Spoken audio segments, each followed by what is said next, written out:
जय हिंद दोस्तों, मैं जितेंद्र कुमार पटना बिहार से। ये वीडियो संदेश मेरा दया प्रसाद सिन्हा के लिए है। कड़ी चेतावनी है इस वीडियो के माध्यम से। जो उन्होंने अभद्र बातों का प्रयोग महान सम्राट अशोक के लिए किया है, ये बहुत ही निंदनीय है। ये उसकी सोच और उसकी पैदाइश को दिखाता है कि कितनी गंदी सोच उसकी है, जिसने महान सम्राट अशोक और मौर्य वंश की निंदा की है और अपनी तुच्छ पत्रिकाओं में महान सम्राट अशोक की तुलना औरंगजेब से की है। इसकी तुच्छता इस बातों से झलकती है। आप इसकी पत्रिका को पढ़िए, आपको पता चलेगा कितनी तुच्छ बातें ये पत्रिका और उसके जो सारांश होते हैं उसमें लिखा गया है। महान सम्राट की तुलना उन्होंने किन किन शब्दों से किया है।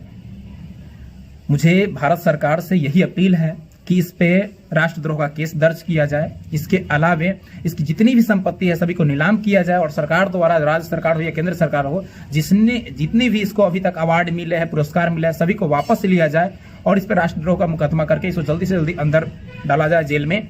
और मुझे तमाम उन सभी दोस्तों से, साथियों से अपील है जो भारतवासी हैं, इसका कड़ा विरोध करे, पुतला दहन करे, जैसे भी हो इसका विरोध किया जाए। और जब तक इसको सजा नहीं होती है विरोध रुकने वाली नहीं है। इन्होंने वो उस सम्राट की तुलना की है औरंगजेब से, जो भारत के स्वर्णिम काल कहे जाने वाले मौर्य वंश के थे। चंद्रगुप्त मौर्य और महान सम्राट अशोक, जो पूरे विश्व में अपनी प्रख्याति जगाए हुए हैं, पूरा विश्व जानता है भारत को इनके नामों से, और उसकी तुलना ये औरंगजेब से करता है, एक तुच्छ से शासक से करता है। सोचने वाली बात है, कितनी इसकी सोच कितनी निंदनीय है।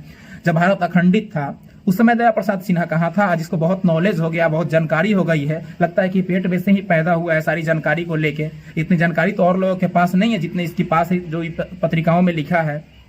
शायद ये पेट से ही सीख के आया था, इसको पहले से ही सारी जानकारी होगी कि हाँ ये ऐसे चीजें हैं। बाकी लोग तो नहीं जानते हैं मौर्य वंश के बारे में इतने, और न जानते हैं अशोक सम्राट के बारे में, यही जानता है।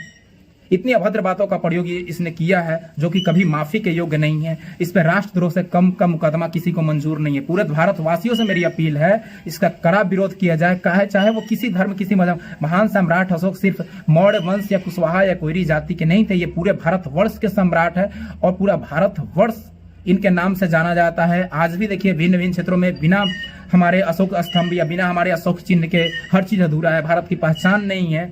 अशोक चक्र के बिना हमारा ध्वज अधूरा है। और इस महान सम्राट की तुलना ये करता है औरंगजेब से। इसकी तुच्छ सोच झलकती है।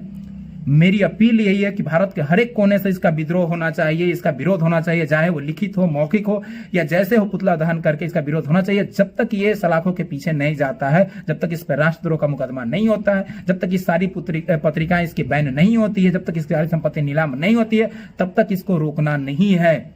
क्योंकि इन्होंने पूरे भारत का अपमान किया है। इसकी तुच्छ सोचें पूरे भारत को बदनाम करती है। इतना तुच्छ सोच का ये व्यक्ति भारत में अभी तक बाहर है, ये हम लोगों के लिए बहुत ही चिंतनीय विषय है।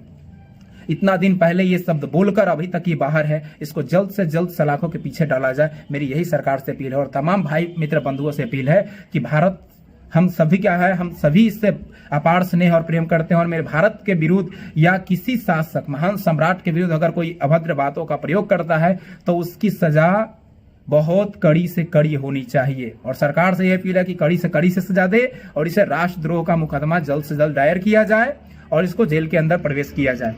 नहीं तो आज महान सम्राट अशोक पे बोले हैं, कल किसी और वंश पे, आज एक व्यक्ति बोला है, कल और कोई बोलेगा।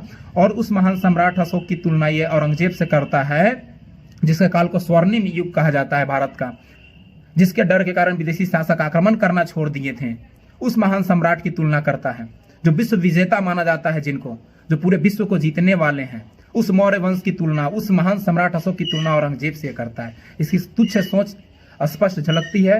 तो मेरी यही अपील आप सभी मित्रों से है कि इस वीडियो को शेयर किया और सब तक जानकारी पहुंचाई। जब तक इस पे राष्ट्रद्रोह का केस नहीं होता है, जब तक इसकी सारी संपत्ति जब्त नहीं होती है, तब तक ये रुकना नहीं चाहिए।